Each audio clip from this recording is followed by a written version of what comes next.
এই গল্পের সমস্ত চরিত্র ও ঘটনাবলী সম্পূর্ণ কাল্পনিক। বাস্তবের সঙ্গে কোনো মিল থেকে থাকলে সেটা সম্পূর্ণ অনিচ্ছাকৃত ও কাকতালীয়। বাংলা ও বিশ্ব সাহিত্যের রোমাঞ্চকর কিছু গল্প দিয়ে সাজানো আমাদের এই বিশেষ নিবেদন সানডে সাসপেন্স। আজ আপনার জন্য H.G. ওয়েলসের লেখা গল্প দ্য কোন। হার্বার্ট জর্জ ওয়েলস বা H.G. ওয়েলসের জন্ম 21শে সেপ্টেম্বর 1866 সালে ইংল্যান্ডে। তাঁকে বলা হয় the father of science fiction, কারণ যদিও তাঁর সাহিত্যের পরিধি অনেক বড়, তবু ইতিহাস তাকে মনে রেখেছে তাঁর কল্পবিজ্ঞানের গল্পের জন্য। The time machine, the invisible man বা the war of the worlds এর মতো উপন্যাস এত বছর পরেও পাঠকের মনে রোমাঞ্চ সৃষ্টি করে। সাহিত্যে নোবেল প্রাইজের জন্য মনোনীত হয়েছিলেন মোট 4 বার। আজকের গল্প দ্য কোন প্রথম প্রকাশিত হয় 1895 সালে ইউনিকর্ন পত্রিকায়। এই গল্পটা আসলে একটা উপন্যাসের প্রথম চ্যাপ্টার হওয়ার কথা ছিল, কিন্তু সেই উপন্যাস আর লেখা হয়নি। প্রধান চরিত্রে মিস্টার হরক্স অ্যান্ড রট, গল্প পাঠে দ্বীপ, গল্পের সূত্রধার আমি মীর। শুরু হচ্ছে H.G. ওয়েলসের লেখা দ্য কোন।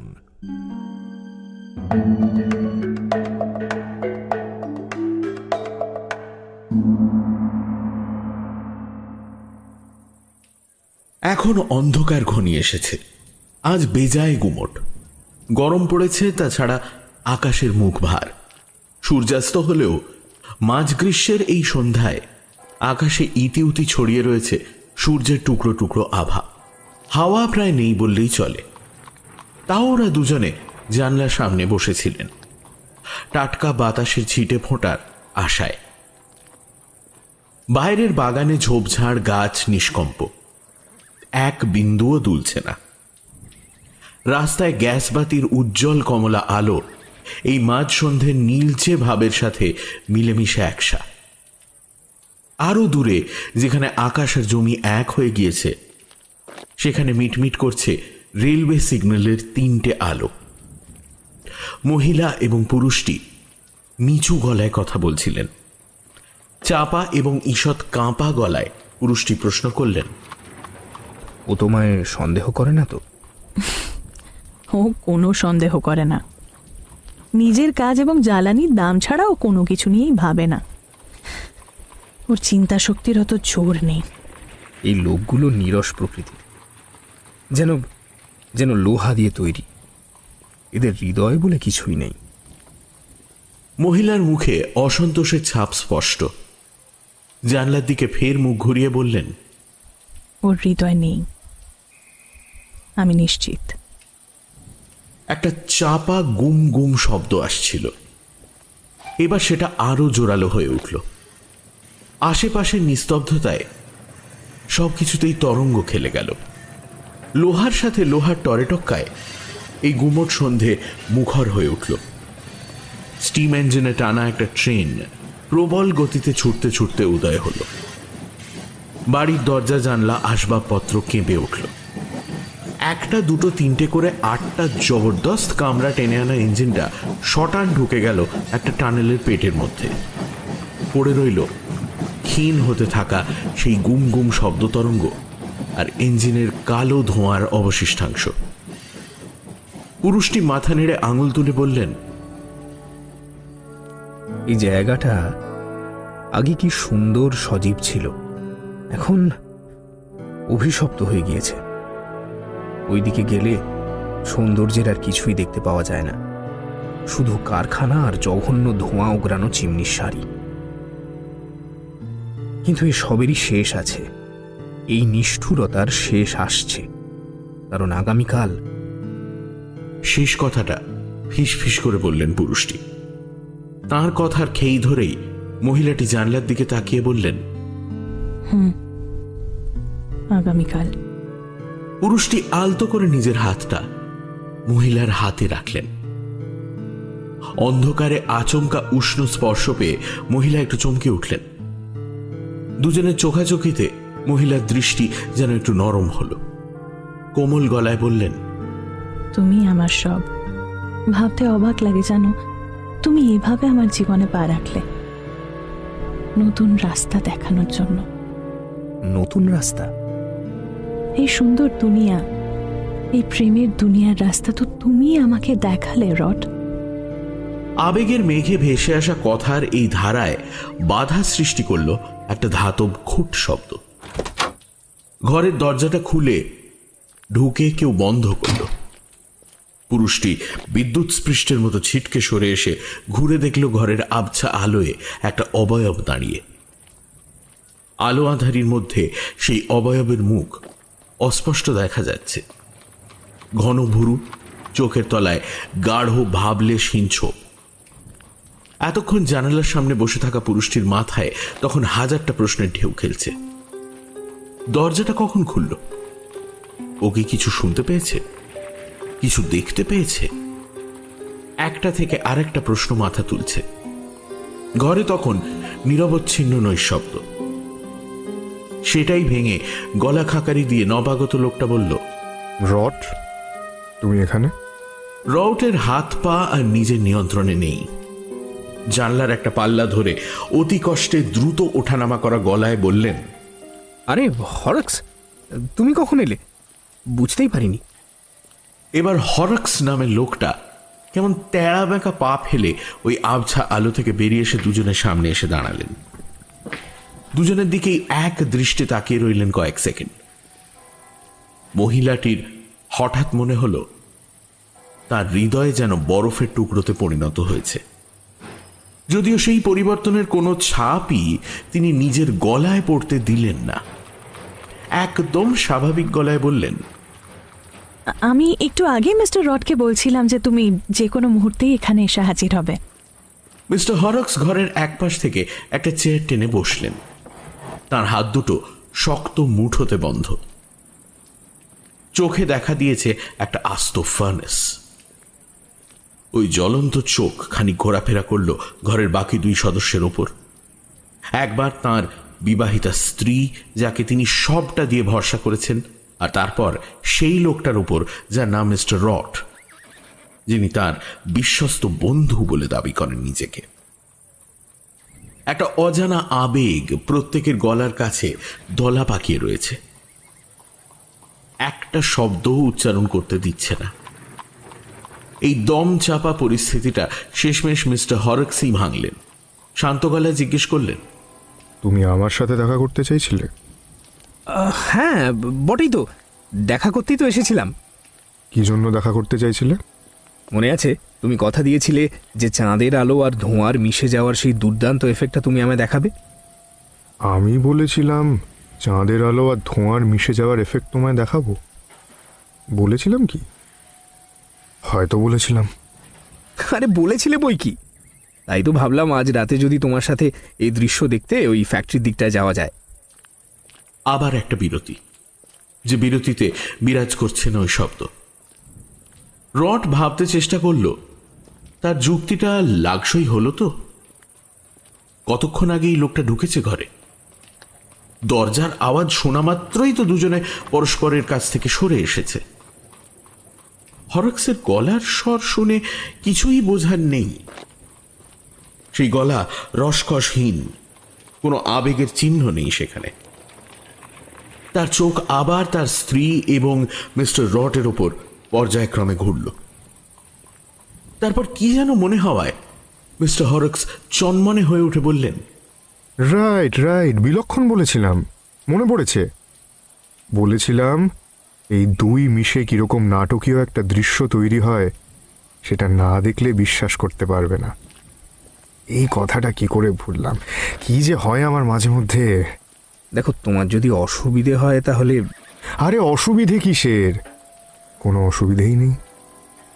ঘরের পরিবেশ সামান্য হলেও বদলেছে, আর তার সাথেই মিসেস হরক্সের গলায় ফিরে এসেছে আগের কনফিডেন্স। উৎসুক গলায় তিনি তার স্বামীকে বললেন, তোমার সেই আশ্চর্য থিওরি যে এই দুনিয়ায় শুধু যন্ত্রকেই একমাত্র সুন্দর বলা যেতে পারে, বাকি সবই কুৎসিত, সামলে মিস্টার রড। আপনারও যেন এই থিওরিতে আবার বিশ্বাস না জন্মায়, তাহলে উনি আপনাকে ছাড়বেন না। এটাই ওনার সৃষ্টি করা theory, owner work of art. স্ত্রীর এই হালকা মেজাজের কথাতে মিস্টার হরক্স হাসলেন না, বরং একটু গম্ভীর গলায় দূরের কোনো জিনিসের দিকে তাকিয়ে তিনি বললেন, আমি আবিষ্কার করতে একটু সময় নিই, কিন্তু যখন আবিষ্কার করি আর যেটা আবিষ্কার করি, তারপর তোমার আবিষ্কারে কি হয়? মিস্টার হরক্স আচমকা উঠে দাঁড়িয়ে মাথা নেড়ে বললেন, না কিছুই না। তারপর রটের দিকে এগিয়ে এসে তার কাঁধে নিজের বিশাল হাতটা রেখে বললেন, চলো তবে যাওয়া যাক। আবছা অন্ধকারে আরো খানিকক্ষণের নীরবতা।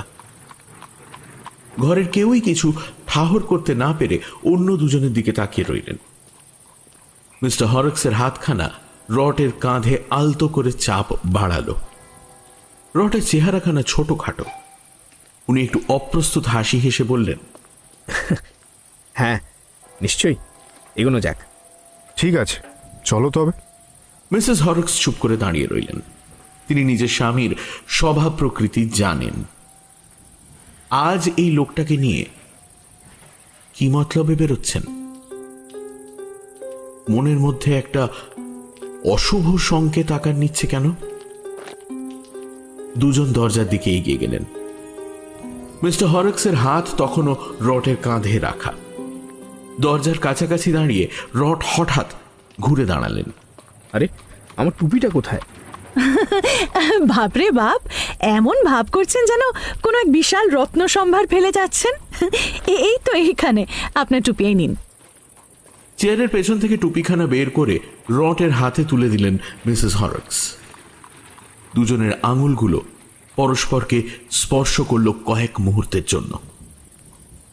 মিসেস হরক্সের মন মরিয়া চেষ্টা করছে চিৎকার করে বলতে, তুমি যেও না, যেও না, ওর সাথে ও সুবিধের মানুষ নয়। পেয়েছো টুপিটা? বাহ, খুব ভালো ব্যাপার। আচ্ছা, বেরোবার আগে মিসেস হরক্সকে বিদায় জানাবে না? জানাও জানাও, এই তো সুযোগ। শেষ কথাগুলোতে হরক্সের গলায় একটা অনির্বচনীয় সুর খেলে গেল। সেই সুর একটা অজানা হুমকির হাতছানি। রট এসবের তল পেলেন না। তিনি টুপিখানা হাতে নিয়ে অভিবাদন জানিয়ে বললেন, শুভ সন্ধ্যা মিসেস হরক্স, আশা করি আবার দেখা হবে। মিস্টার হরক্স দরজার পাল্লা ধরে দাঁড়িয়েছিলেন। রট বেরিয়ে যেতেই উনি এক ঝলক নিজের স্ত্রীর দিকে তাকালেন, তারপর কোনো কথা না বলে বেরিয়ে গেলেন। সিঁড়িতে তাদের পায়ের আওয়াজ পাওয়া গেল। ভারী পায়ের আওয়াজটা অবশ্যই মিস্টার হরক্সের। রটের পায়ের শব্দ তার চেহারার মতোই পলকা। তবে স্বীকার করতেই হচ্ছে, দুটো পায়ের আওয়াজ দুজনকে যোগ্য সঙ্গত দেয়, বাদ্যযন্ত্রের মতো। দুজনকে বাড়ির দরজায় অল্প সময়ের জন্য দেখা গেল। তারপর গাছগাছালির আড়ালে অদৃশ্য হয়ে গেলেন দুজনেই। মিসেস হরক্স অনেকক্ষণ জানলার সামনে দাঁড়িয়ে সেদিকে তাকিয়ে রইলেন। গ্যাস ল্যাম্পের হলদেটে আলো তাদের মুখের ওপর পড়ল, কিন্তু কারোর মুখ দেখেই আঁচ করা গেল না মনে কি চলছে। জানলা থেকে সরে এসে উনি ধপ করে মোটা আর্মচেয়ারটাতে বসে পড়লেন। দূরে অবস্থিত ফার্নেস থেকে আলোর ফুলকি আকাশটাকে রাঙিয়ে তুলেছে।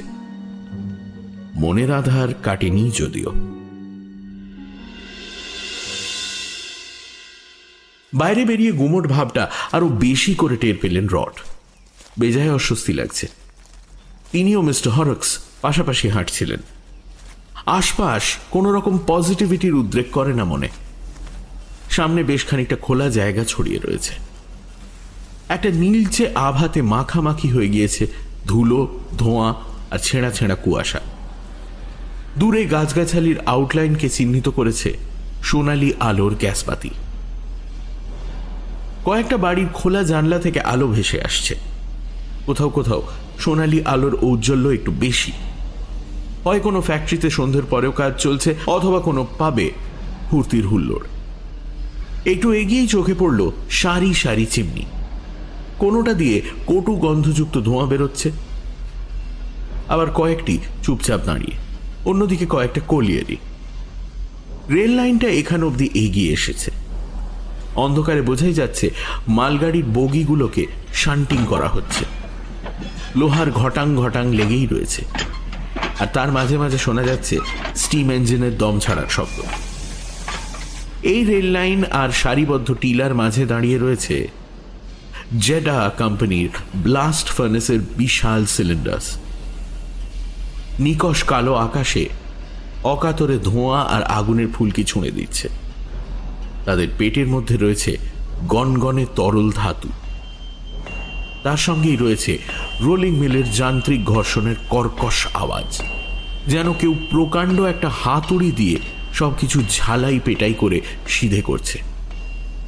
লোহা লক্করের এই কারখানাতেই ম্যানেজারের কাজ করেন মিস্টার হরক্স। ওদের সামনে দানবতুল্য 2 সিলিন্ডারের একটিতে অনেকখানি জ্বালানি ঢালা হলো। আগুনের শিখা আরো লকলকিয়ে উঠল।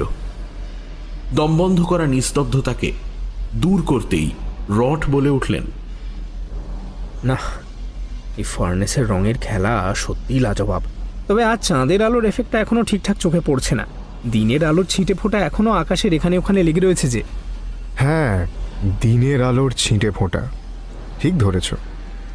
দিনের আলোর ছিঁটে ফোঁটা এখনো থেকে গিয়েছে। জানো রট, এই থেকে যাওয়াটা ভারী অদ্ভুত। কোনো কিছুকে ফুটে উঠতে দেয় না। ওই দেখো দেখো, চাঁদের আলো কেমন ফ্যাকাশে হয়ে রয়েছে। সেই রূপলি আলোর জেল্লা কোথায়?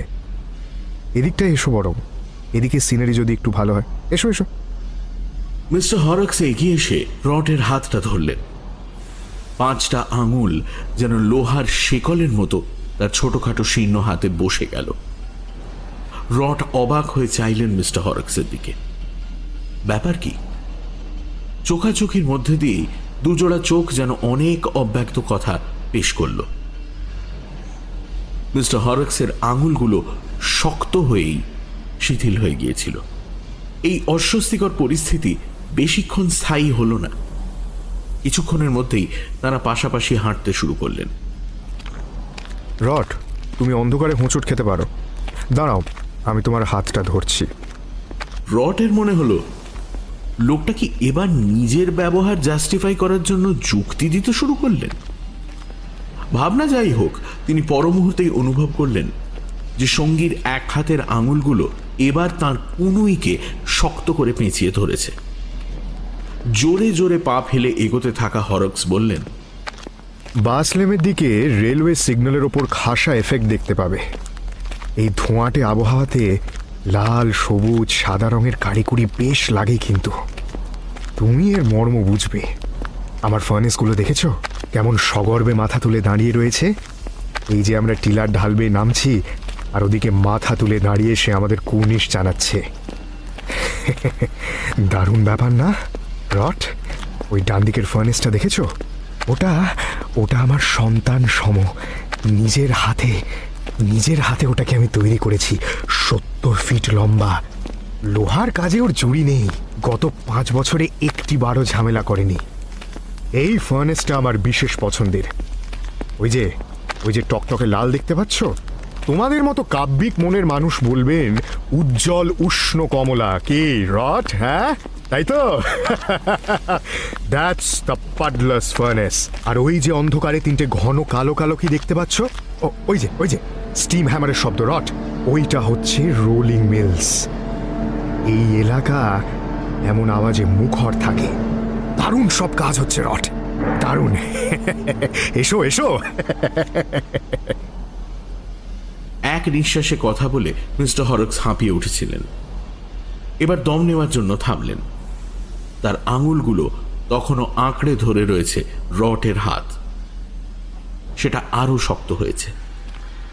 ঢাল বেয়ে নেমে এসে তিনি সরাসরি রেলওয়ে লাইনের দিকে হাঁটা দিলেন। মানুষটার মধ্যে কিসের একটা ভর হয়েছে। রটের অস্বাচ্ছন্দ্য বাড়ছিল। এবার তিনি গলায় হালকা ক্ষোভ আর মুখে হাসি ফুটিয়ে বললেন, আচ্ছা, সবই তো বুঝলাম, কিন্তু ভাই, তুমি সর্বশক্তি দিয়ে আমায় টানতে টানতে নিয়ে যাচ্ছ কেন বলো তো? হাত তো ধর থেকে আলাদা হওয়ার জোগাড় হলো। ওমা, তাই নাকি? হাত শরীর থেকে আলাদা করে দিচ্ছিলাম। আই এম এক্সট্রিমলি সরি রট। কিন্তু ভায়া, বন্ধুর সাথে এই হাতে হাত দিয়ে চলা তোমার থেকেই তো শিখেছি রট। মিস্টার হরক্স কথাগুলো হেসে হেসেই বলছিলেন। প্রত্যুত্তরে রটও এবার হাসলেন, তবে সেই হাসি 100% মেকি। তাতে আপন করে নেওয়ার থেকে আক্রোশের ধার বেশি। তাহলে তোমার এখনো শেখা বাকি আছে, বিশেষত তার সূক্ষ্মতর দিকগুলো। এ বাবা, হাতে তো পুরো কালশিটে ফেলে দিয়েছো দেখছি। মিস্টার হরক্স আর কোনো দুঃখ প্রকাশ করলেন না। টিলার ঢাল বেয়ে নেমে এসেছেন তারা। সামনে রেলওয়ে লাইনের ফেন্স মাথা তুলেছে। ছড়িয়ে রয়েছে আয়রন ওয়ার্কস, অর্থাৎ লোহার সেই কারখানাটা। শহরের আলো এই ঢাল বেয়ে নামতেই অদৃশ্য হয়ে গিয়েছে। রেল লাইনের ফেন্সের পাশে কয়েক ধাপ সিঁড়ি, লাইন পেরোনোর ব্যবস্থা, আর তার পাশেই লোহার গুঁড়ো মাখা কাদার ছিটে লাগা একটা সাইনবোর্ডে সাবধান বাণী, চলন্ত ট্রেন থেকে সাবধান। মিস্টার হরক্স মাথা নেড়ে বেশ সন্তুষ্টির সাথে হাত তুলে বললেন, ফাইন এফেক্টস। ধরো এইদিকে যদি ট্রেন আসে তখন আরেকটা এফেক্ট যুক্ত হয়, ভসভসে বেরিয়ে আসা ধোঁয়া, চারপাশে কেমন একটা ম্লান কমলা ভাব, ট্রেনের সামনে থাকা ওই জলজলে হলদে আলোটা। ফাইন এফেক্টস, ফাইন এফেক্টস, বুঝলে রড? ফার্নেসগুলো আগে আরো ভালো, আরো সুন্দর ছিল। তারপর তাদের মধ্যে কোনস বসিয়ে গ্যাস বাঁচানো শুরু হলো। কোনস? সেটা আবার কি জিনিস? কিভাবে বসালে? কোনস মানে কোনস, বুঝলে রড? এই যে সামনেই একটা আছে। আগে এই খোলা সিলিন্ডার আর চিমনির মধ্যে দিয়ে লকলকে আগুন বেরিয়ে আসতো, ফলে সকালে লাল আর কালো ধোঁয়ার একটা মিনার তৈরি হতো, আর রাতে তার জায়গা নিত আগুনের স্তম্ভ। এখন সেটা আমরা পাইপের মাধ্যমে অন্যদিকে ঘুরিয়ে সেটাকে পুড়িয়ে ব্লাস্ট গরম করি, তাই ওপরের অংশটুকু একটা কোণ দিয়ে ঢেকে রেখেছি। কিন্তু তাহলে মাঝে মধ্যে ধোঁয়া আর আগুনের শিখা বেরিয়ে আসছে কি করে? কারণ কোনটা এক জায়গায় ফিক্সড নয়, চেন আর লিভারের সাহায্যে সেটা ঝোলানো রয়েছে এবং খুব কায়দা করে ভারসাম্য রাখা হয়েছে। It's all about balance my dear friend, ব্যালেন্সের ব্যাপার। আর একটু কাছে গেলেই বুঝবে। অন্যথায় ওর মধ্যে জ্বালানি ভরার কোনো রাস্তাই থাকবে না। তাই মাঝে সাঝে যখন কোণের অবস্থানের একটু হেরফের হয়, তখনই ওই ফুলকি, আগুন বা ধোঁয়া বেরিয়ে আসে। খুবই জটিল engineering rod, very complicated. Oh, I see. চাঁদের আলো এখন একটু উজ্জ্বল বলে মনে হচ্ছে। এগোনো যাক তবে। রটের কাঁধে হাত রেখে মিস্টার হরক্স রেলওয়ে লাইনের দিকে এগোলেন, যেন ট্রেন লাইনের দিকে মৃদু ঠেলেই দিলেন। কিন্তু তারপরেই এমন একটা ঘটনা ঘটল যেটা স্বয়ং নিয়তিও হয়তো আন্দাজ করতে পারেনি। হরক্সের যে হাতটা রটের কাঁধের ওপর শক্ত করে রাখা ছিল, সেটাই এবার একটা মোটা ফাঁসের মতো তার গলায় পেঁচিয়ে বসল, আর তারপরেই রটের শরীরটা হ্যাঁচকা মেরে শূন্যে তুলে পেছনে নিয়ে এলো। ঘটনার আকস্মিকতায় হতবাক হয়ে যাওয়ার সময়টুকু পেলেন না রট। তার আগেই রেল লাইনের ওপর গমগমিয়ে এসে হাজির হয়েছে একটি স্টিম ইঞ্জিন, আর তার পেছনে সারিবদ্ধ কয়েকটি কামরা। ইঞ্জিনের লাল আর হলদেটে কমলা আলো তাদের দুজনকে প্রায় গিলে খায় আর কি। শরীরটা শূন্যে থাকাকালীন রটের সাথে একবার হরক্সের চোখাচোখি হয়। ট্রেনটা লোহার ঝংকার তুলে তেড়ে ফুঁড়ে আয়রন ওয়ার্কসের দিকে চলে গেল। মৃত্যু এরকম ভাবে আলতো করে ছুঁয়ে বেরিয়ে গেলে মনে শান্তি হয় না, বরং তার বদলে আসে সন্দেহ, যাকে দূর করার জন্য কোনো পরিষ্কার উত্তরের খোঁজ দূর দূরান্ত অবধি পাওয়া যায় না। রটের মনে হলো ওকে আমায় ইচ্ছাকৃতভাবেই লাইনের উপর চেপে ধরেছিল, তারপর শেষ মুহূর্তে টেনে সরালো। ও কি বুঝতে পেরেছে যে? হরক্সের কপালে বিন্দু বিন্দু ঘাম জমেছে, দ্রুত ওঠানামা করছে তার চওড়া ছাতি। একটু ধাতস্থ হয়ে তিনি বললেন, সাবধান বাণীটা ওই জন্যই ওখানে টাঙানো রয়েছে রড, চারপাশে দেখে তবেই। আমি বুঝতেই পারিনি যে ট্রেনটা এত কাছে এসে পড়েছে। না হলে কি আর এখানে পা রাখি?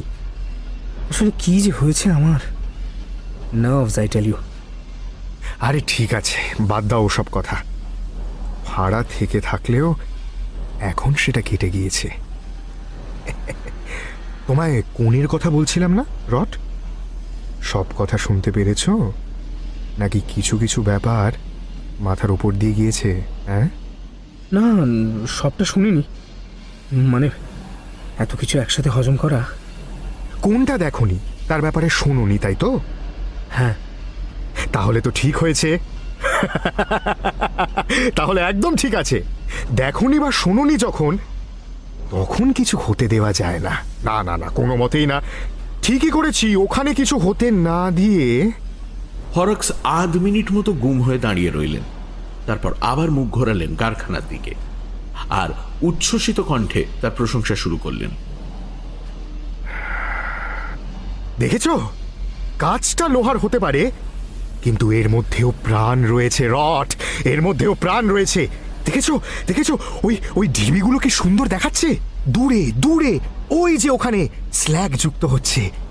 দেখেছো রট, ঢালু বেয়ে কিরকম লাল পদার্থ গড়িয়ে পড়ছে।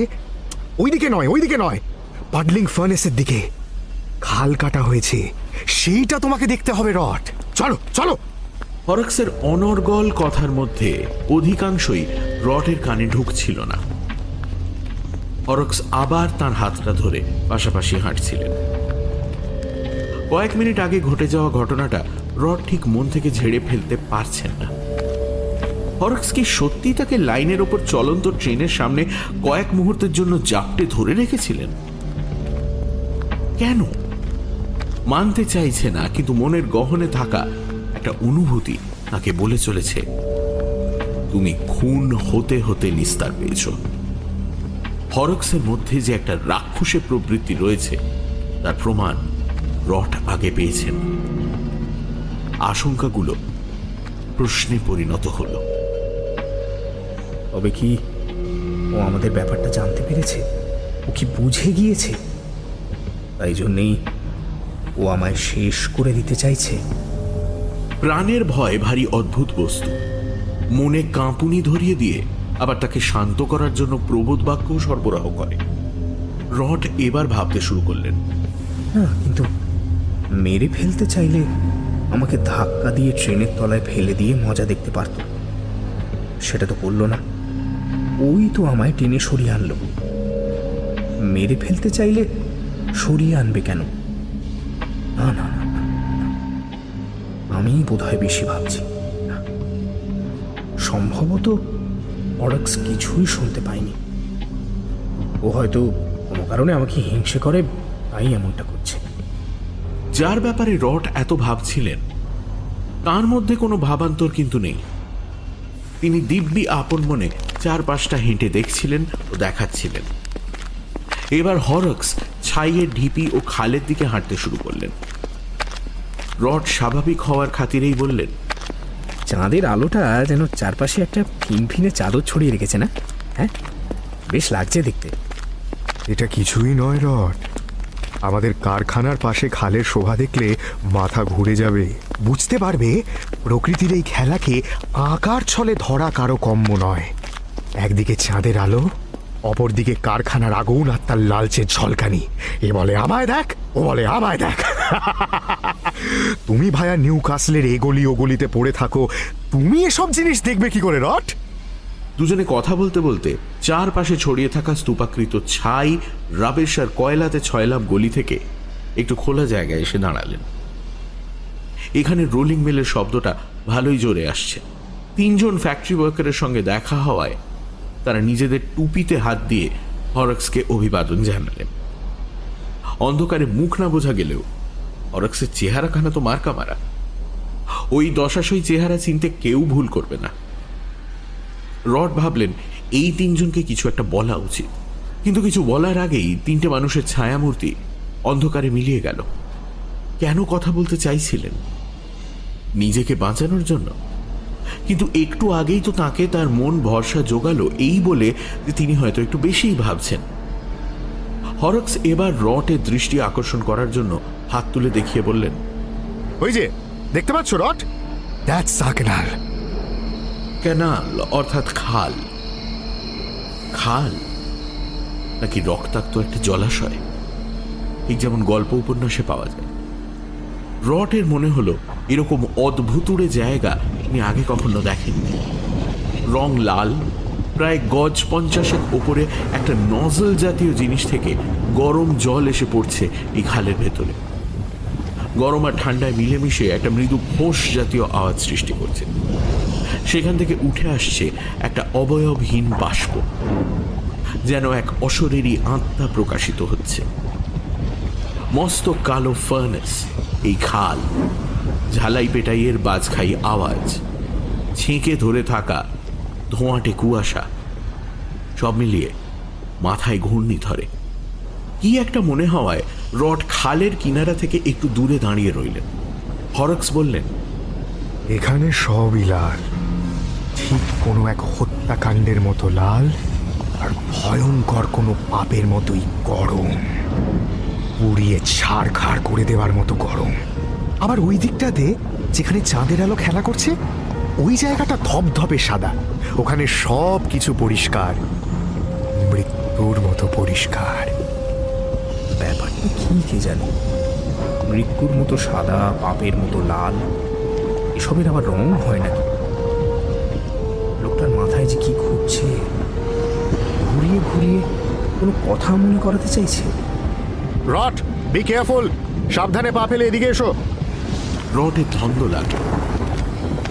কারখানার একটা অংশে গিয়ে কাঁচের গোলাকৃতি জানালার মতো একটি জিনিসের মধ্যে দিয়ে উঁকি মারলেন দুজনে। দেখলেন ব্লাস্ট ফার্নেসের জঠরে গনগনে সর্বনাশা আগুন, যার কাছে অসাবধান হওয়া মানেই সব শেষ। কাঁচের পেছন থেকে দেখলেও সে আগুন চোখে সবুজ নীল ঝিলমিল ধরিয়ে দেয়। হরক্স এবার রডকে অন্যদিকে নিয়ে এলেন। ঘড়াং শব্দে লিফট নেমে এসে দাঁড়ালো তাদের সামনে। কিছু বলার আগেই এই লিফট তাদের নিয়ে এলো বড় সিলিন্ডারের একদম মাথায়। এখানেই লাইম ওকার জ্বালানি ভরা হয়। ফার্নেসের ওপর একটা সামান্য জায়গা পায়ে হাঁটার জন্য, নিচে সর্বগ্রাসী আগুন, যার উত্তাপ এত উপরেও বেশ টের পাওয়া যাচ্ছে। হঠাৎ রটের মনে আশঙ্কাগুলো আবার টকবকিয়ে উঠল। নিচে ফার্নেসটার মতোই। হরক্সের সাথে এখানে আসাটা কি উচিত কাজ হলো? কোনোভাবে, যদি কোনোভাবে জানতে পারে, একটা সামান্য ধাক্কা লাগলেই নিচে পড়ব। ফার্নেসের জ্বলন্ত ধাতুর মধ্যে আমার শরীরটা স্রেফ উবে যাবে। 1 সেকেন্ডেরও কম সময়। গড! সালফারের কটু গন্ধে চারপাশটা ভারী, বেশিক্ষণ থাকলে গা গোলাতে শুরু করে। এতক্ষণে অন্ধকার গভীর হয়েছে, চাঁদ উঠেছে। দূরে আবছা হয়ে আসা নিউ কাসলের ওপর চাঁদের স্পটলাইট। আয়রন ওয়ার্কসের খালটা এঁকে বেঁকে একটা নড়বড়ে সেতুর উপর দিয়ে গিয়ে বার্সলেমের দিকে চলে গেছে। গরমেও শরীরে কাঁপুনি ধরে, টের পেলেন রড। তবে এখানে আবহাওয়ার জন্য নয়, কাঁপুনির নেপথ্যে নাগপাশের মতো আষ্টে পৃষ্ঠে ধরা ভয়টা রয়েছে। হরক্সের উচ্চ স্বরে রটের সম্বিত ফিরে এলো। রট, এই কোনটার কথাই তোমায় বলছিলাম। আর তার নিচে 60 ফিট আগুন আর গলিত মেটাল, মোল্টেন মেটাল, বুঝলে? ব্লাস্টের মধ্যে দিয়ে হাওয়া এমন ভাবে বয়ে যায় যেন সোডা জলের বোতলের মধ্যে দিয়ে গ্যাস। রড হ্যান্ডরেলটা শক্ত হাতে ধরে কোণের দিকে তাকালেন। অসহনীয় গরম চারপাশে, ফুটন্ত লোহা আর ব্লাস্ট ফার্নেসের পরিবেশ, আর তার সঙ্গে হরক্সের গমগমে গলা। চাঁদের খেলা দেখতে এসে এ যেন মানসিক অত্যাচারের মাঝে পড়েছেন। তবে অস্বাচ্ছন্দ্য এখন আর মানসিক নয়, শারীরিকও। এখান থেকে যথাসম্ভব তাড়াতাড়ি বেরোতে হবে। হরক্সের যেন কোনো অসুবিধাই হচ্ছে না। তিনি ওরকম গমগমে গলা নিয়েই বলে চললেন, মাঝখানের টেম্পারেচার 1000 ডিগ্রির আশেপাশে হবে। এই গলিত লোহার নিঃশ্বাস একটানা সহ্য করা কোনো মানুষের পক্ষেই সম্ভব নয়। ওপরের দিকে টেম্পারেচার 300 ডিগ্রি সেন্টিগ্রেডের মতো হবে। 300? হ্যাঁ, তোমার হাড় মজ্জা সেদ্ধ করতে সেকেন্ডের বেশি নেবে না, তার কমও নিতে পারে। ওরে বাবা! রড 1 সেকেন্ডের ভগ্নাংশের জন্য মুখ অন্যদিকে ফেরাতেই ঘাড়ে একটা পেশির চাপ অনুভব করলেন। এইটুকু সময়ের মধ্যে চুপিসারে এগিয়ে এসে তাকে জাপটে ধরেছে হরক্স। রড, তোমার হাড় মজ্জা সেদ্ধ করে দেবে। এবার বাছা ধন। আরে কি হচ্ছে এটা হরক্স? পা হরকালে আমরা দুজনেই বাঁচবো না, ছেড়ে দাও। না, দুজনে হরকাবো না। This is my place, damn it. এটা আমার জায়গা, আমার কারখানা। এইখানে আমার পা হরকায় না রড, আজ হরকাবে না। তবে তোমার যা হবে রড, ইস, কি খারাপ লাগছে রড। তোমার যে অবস্থা করব সেটা দেখার জন্য তো তুমি থাকবে না রড, সেটা দেখার জন্য। রড মরিয়া চেষ্টা করছেন তখন। প্রাণের ভয় মানুষকে শক্তিশালী করে তোলে, কিন্তু ওই বর্ধিত শক্তি নিয়েও রড সুবিধে করতে পারলেন না এই দীর্ঘদেহী লোকটার কাছে। মরিয়া হয়ে গোটা শরীরে ঝাঁকুনি খাইয়ে বললেন, ছাড়ো ছাড়ো হরক্স, হরক্স ছাড়ো বলছি, ছাড়ো ছাড়ো আমায়, ছাড়ো। হরক্সের জামা খামচে ধরতে গিয়ে তাল সামলাতে পারলেন না। তার একটা পা হাঁটার জায়গা থেকে শূন্যে বেরিয়ে এলো। নিজেকে সামলানোর চেষ্টা করতে গিয়েই কোণের সর্বনেশে উত্তাপ আর তার ভেতরের কালান্তক বাস্তব ছুঁয়ে গেল তার গাল, কুনুই আর কাঁধ। রড চিৎকার করে কোণের চেন ধরে নিজেকে বাঁচানোর চেষ্টা করলেন, কিন্তু ফল হলো উল্টো। কোণ ওই টানে নেমে গেল আর হতভাগ্য রডকে ঘিরে ধরল একটা লাল খোলস। মূর্তিমান বিভীষিকা, এক অতিকায় সরীসৃপের জিভের মতো গরম লালচে আগুনের পদার্থ রটের শরীরের স্বাদ নেওয়ার চেষ্টা করল। রট একটা পোড়া গন্ধ পেলেন খুব কাছ থেকেই। এই গন্ধ আসছে তার নিজের শরীর থেকে। হাতের চামড়া পুড়ছে, বিশ্রী গন্ধ। চিৎকারটা বেরিয়ে এলো অজান্তে। প্রাণের ভয় সাংঘাতিক হলেও তার মধ্যে একটা শেষ চেষ্টার আশা থাকে। সেটাকে অবলম্বন করেই ওই চেনটাকে ধরে নিরাপদ জায়গায় যাওয়ার চেষ্টা করলেন রড। চিৎকারটা মাঝে থেমেছিল, কিন্তু একটা মোক্ষম ঘায়ে সেটা আবার তার গলা দিয়ে বেরিয়ে এলো, যেন ওই লোহা লক্করের আওয়াজের মতোই তীব্র। মাথায় কি যেন একটা মিসাইলের মতো উড়ে এসে লাগলো। কি এটা? কালো, শক্ত, লাল আগুনের খোলসটা আর অল্প সময়ের মধ্যেই পুরো ঘিরে নেবে রডকে। চারিদিকে লাল, আর ওপরে মুখে পৈশাচিক হাসি নিয়ে রেলের ওপর জ্বালানির পাত্রের ওপর পা রেখে দাঁড়িয়ে আছে হরক্স। আগুনের শিখা আর ধোঁয়ায় তাকে ধবধবে সাদা লাগছে। লাল পাপ আর সাদা মৃত্যু। এবার ওই ধবধবে সাদা অবতারের মধ্যেই গলা ফাটিয়ে চিৎকার করে উঠলেন হরক্স। আয়রন ওয়ার্কসের আওয়াজ, রটের যন্ত্রণা ক্লিষ্ট চিৎকার, আর এবার প্রতিশোধের সুরে ভরপুর হরক্সের গলা এক অদ্ভুত হারমোনি তৈরি করল। আগুনের মতোই লেলিহান গলায় হরক্স বললেন, এটাই তোর উচিত শিক্ষা শয়তান, তোর উচিত শিক্ষা। এই লোহার আগুনের চেয়েও ভয়ঙ্কর মৃত্যু আছে তোর কপালে। এই দেখ, দেখবি দেখবি তোর জন্য কি ব্যবস্থা করেছি। হরক্স হাতের মুঠোতে কি একটা জিনিস নিয়ে ছুঁড়লেন রটের দিকে। সেটা শটান তার মাথায় লাগলো আবার। কয়লা। পাশের পাত্র থেকে কয়লা তুলে একটার পর একটা অকাতরে ছুঁড়ে মারতে শুরু করলেন হরক্স, যেন তিনি আর মানুষই নেই। এবার রড চেষ্টা করলেন হরক্সের মধ্যে মনুষ্যত্বের ছিটে ফোঁটা খুঁজতে। কাতর গলাতে বললেন, হরক্স, হরক্স, আমি আমার উপর বিশ্বাস, আমি তোমার ক্ষতি। হরক্স, হরক্স, হরক্স, বিশ্বাস করো, দোহাই তোমার, হরক্স, হরক্স, হরক্স না! হরক্সের গলাতে ঝরে পড়ল নিখাদ ঘৃণা। উত্তাপের নিরিখে যা এই গলিত লোহাকে পাল্লা দেবে। আবার কয়লার টুকরোগুলো ছুঁড়তে ছুঁড়তে বললেন, শয়তান, আস্ত শয়তান, জ্বলে মর, জ্বলে মর, জ্বলে মরে যা তুই শালা। তাতে তোর শরীর ঠান্ডা হবে। মহিলা দেখলেই লোভী শেয়ালের মতো তাদের পেছনে ধাওয়া করেছিস। লোকের সংসারের ওপর তোর দৃষ্টি পড়লেই সেটা সেটা ছারখার হয়ে যায়। অনেকের জীবন ছারখার করেছিস, নিজেকে সামলাতে পারিস না। না, অনেক ছারখার করেছিস জীবন। এবার এবার তোর নিজের ছারখার হওয়ার পালা। তোকে খুঁজে পাওয়া যাবে না rod. You won't be found anymore!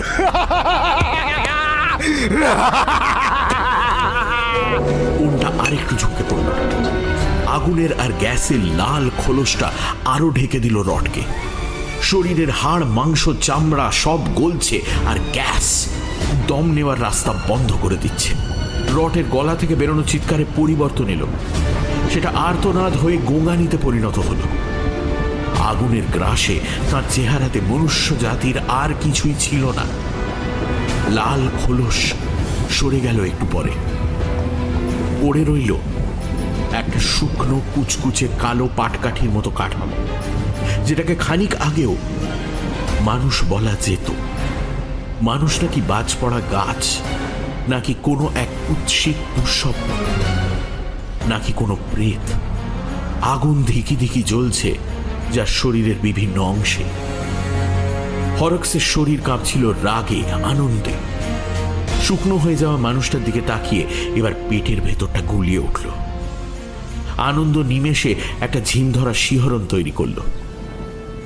অনুশোচনা কি একেই বলে? হরক্স বিড়বিড় করে বলে উঠলেন,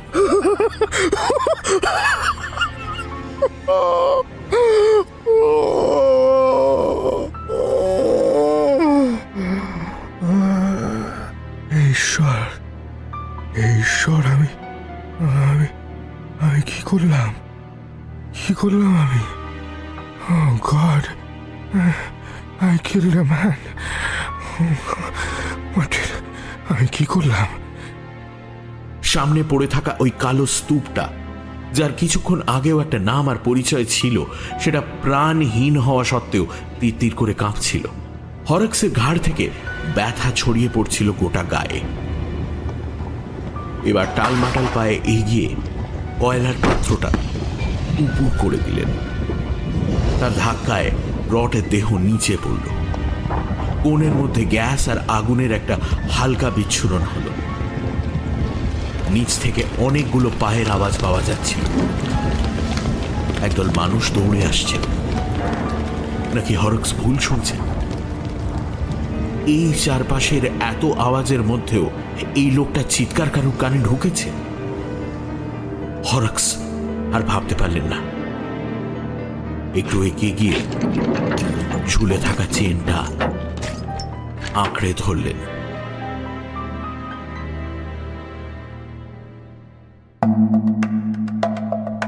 সানডে সাসপেন্সে আজ শুনলেন H.G. ওয়েলসের লেখা দ্য কোন। গল্প পাঠে দীপ, মিস্টার হরক্সের ভূমিকায় অগ্নি, রটের চরিত্রে সোমক, মিসেস হরক্স অয়ন্তিকা, গল্পের সূত্রধার আমি মীর, আবহ সঙ্গীত এবং স্পেশাল এফেক্টসে সৌম্য এবং শুভ, পর্ব পরিচালনায় সোমক। শেষ হল H.G. ওয়েলসের লেখা দ্য কোন। আগামী সপ্তাহে আরও একটি রোমাঞ্চকর গল্প নিয়ে হাজির হবে সানডে সাসপেন্স।